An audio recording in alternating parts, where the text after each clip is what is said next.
Today, you will see this everywhere when people say, I am only human. They are talking about the limitations of being human. They are not talking about the possibilities of being human, isn't it? If we are the most intelligent species on the planet, if we are the most capable species on the planet, should we be talking about our possibilities or should we be talking about our limitations?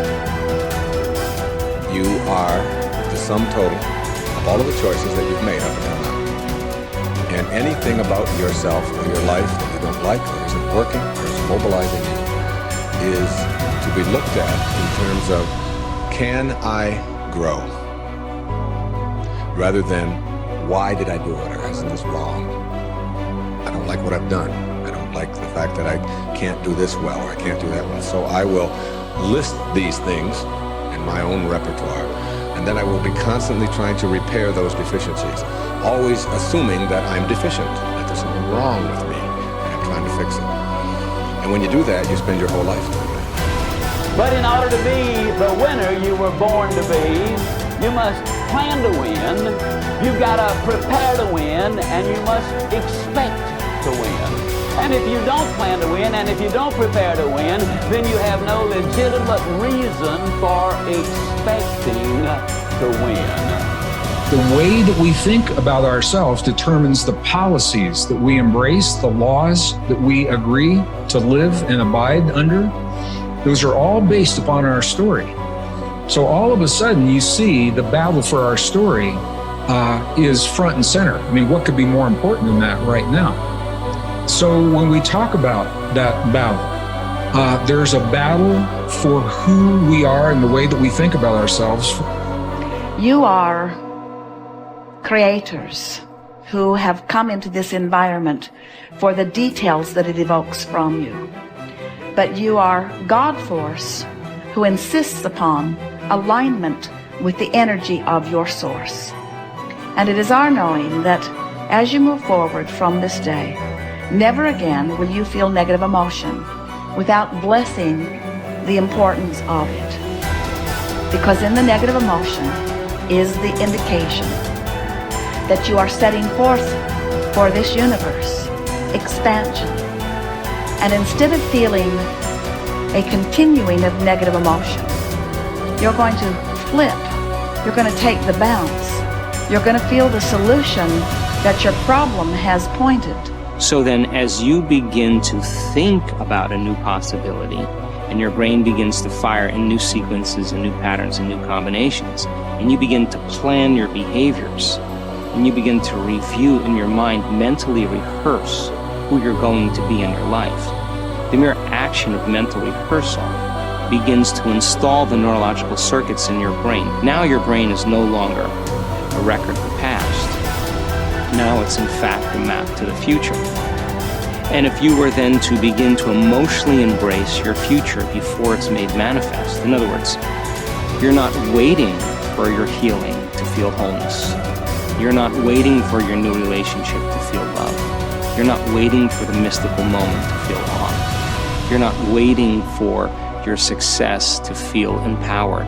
That's the old model of reality, of cause and effect. Many of you, as I have been, as I am, are where you are in your life based upon what you believe. And it's not just what you think you believe on the surface, it's also your shadow beliefs that are holding you back from moving into the life that you believe you deserve. What I know is if you're not looking at the shadows, if you're not looking at what is subconsciously running through the tape in your mind, telling yourself you're not good enough, you're not worthy enough, you're not smart enough, you're not enough, which is a tape that's playing for a lot of people. If you're not conscious of that, then you end up acting out of that belief system and not out of what you know to be the truest or want to be the truest for yourself. How do you alter your mindset? The only path is through new awareness. You can receive advice all day long. Many people do. They love being told what to do. They're hooked on new books, new ideas, new lists. They learn and learn and learn in all directions except the one that matters most. Learning about themselves. There is no getting around this. It's hard to sustain new happiness without new awareness. You can go for the run, you can have the hard conversation, you can eat better food, you can wake up early, read at night, you can do it all. But does it make you happier? Deep down, long term, that's the metric. If it does, if you're happier, it's because you realize something new about yourself. The change was you. You recognized why your new habits shifted your outlook. It was about challenging your old mindset. We started with this idea that now was the time. It was the time to do more, to do better, to create the change and go for it, do it. If now is the time for change, make the change, but recognize what you are truly seeking. That your body may transform, your habits may improve, you may learn new ideas, but where did the change start? What was behind it all? It's always your mindset. To control where awareness goes, we're controlling where energy is flowing. And if we're controlling where energy is flowing, we're controlling what's manifesting in our life. And this is a great secret to learn. This is something that I've learned in the monastery. My guru shared with me that's really changed my life. Because I've realized that all I need to do is control where my awareness goes. And if I can control where my awareness goes, I can control where my energy is flowing. And if I can control where my energy is flowing, I can control what is manifesting in my life. And therefore I can even choose to create positive things in my life or negative things in my life. If you want to enjoy self-confidence on the outside, you must practice complete integrity on the inside. The foundation of self-confidence is for you to live your life consistent with your innermost values and principles, while thinking and acting in harmony with your highest aspirations. Men and women with the most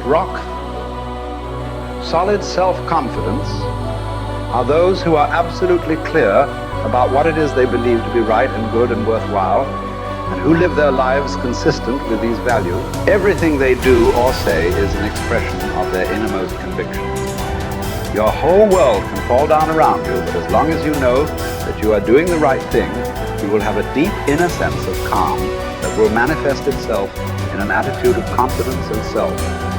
In an attitude of confidence and self-assurance in any situation. You will have many ups and downs in life. But what is most important is that you remain true to yourself. Your true values are only expressed in your actions, in what you do. You can tell what you truly believe by observing what you do in any situation in which you have to make a choice, especially when you are under stress and pulled in two directions at once, with opposing demands or responsibilities. This is when your true values are revealed. The action that you take in any given situation will tell you which of your values is uppermost or whether you have any values at all.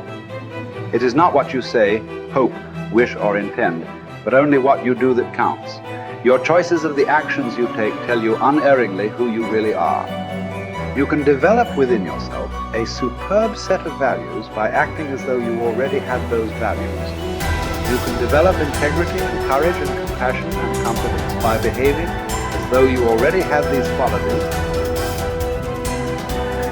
The more you act the part, especially when you demonstrate these qualities under stress or when you feel like doing or saying something else, the more rapidly these qualities become a permanent part of your mental makeup. The more you practice good values, the more rapidly you become a truly superior person. The keys to developing the unshakable self-confidence that will make everything else possible for you are self-control, self-mastery, and self-discipline. Self-confidence can come directly by behaving in a self-confident manner, but more often it comes indirectly by doing and saying the things and practicing the behaviors that lead to self-confidence. The most important self-development behavior is living consistently with your highest values at every opportunity. Appreciate how special you are. There will never be anyone exactly like you. You were given special gifts and talents to share with the world. And even though everybody has special gifts and talents, nobody will use theirs quite the same way you do. You have a way of being in the world and a perspective that's unique to you. You are the only one who thinks your thoughts the way you think them. You have created your own unique reality and are living your life according to your own unique path. You are the only you that will ever be. You're kind of a big deal.